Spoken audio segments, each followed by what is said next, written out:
Every year as summer approaches, we receive the same set of questions. How can my child get into ESY, and is ESY worth it?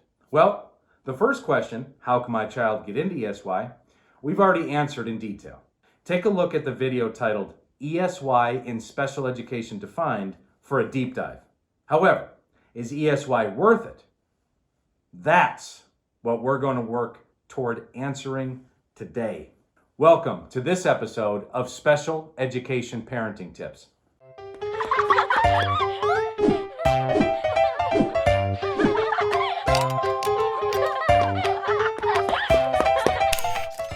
All right, before we deep dive into common questions of is ESY worth it, I'm hoping you can help.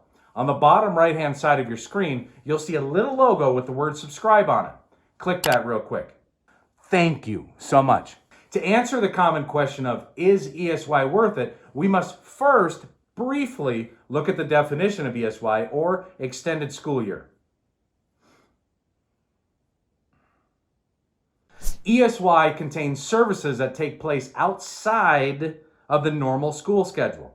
These services are individualized to help each child maintain their skills and not lose the progress they've made toward their goals. These are often written into an IEP or provided based on specific needs. Now, it's important to keep in mind, not all children in special education qualify for ESY.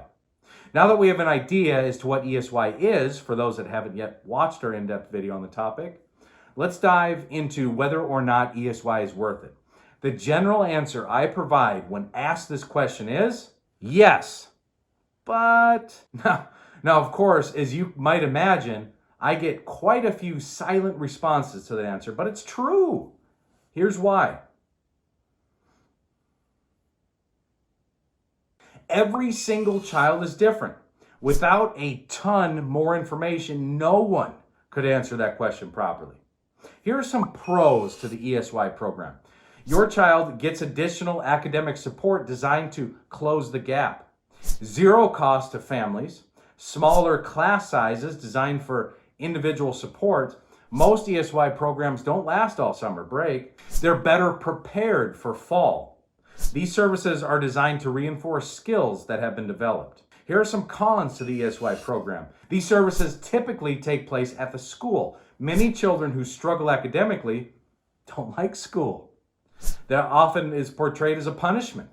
These services are often still a one-to-many approach, not one-on-one.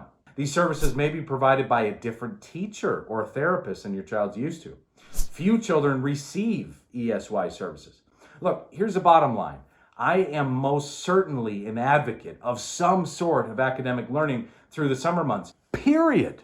If your child is approved for ESY or extended school year, it's rare that myself or any special education expert would suggest not trying it. I have personally witnessed just how detrimental long breaks can be to all children, but especially those with learning disabilities. If your child is not approved for ESY, do something. Set them up for success and allow them the ability to go into the next school year full of confidence. There are ways to combine fun with learning. Check out a recent video we did, which offers several expert tips on how to effectively do this without your child even realizing they're learning.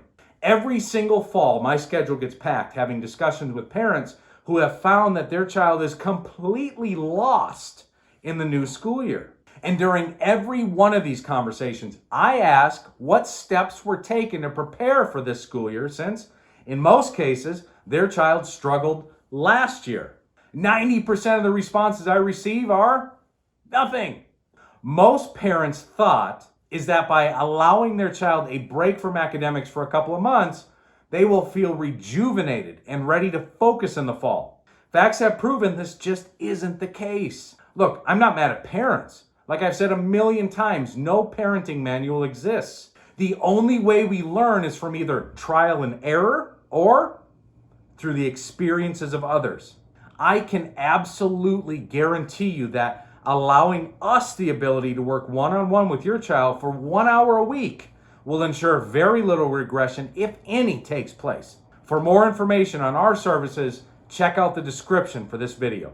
From all of us at specialedresource.com, thank you for watching this episode of Special Education Tips for Parents. We'll catch you in the next video.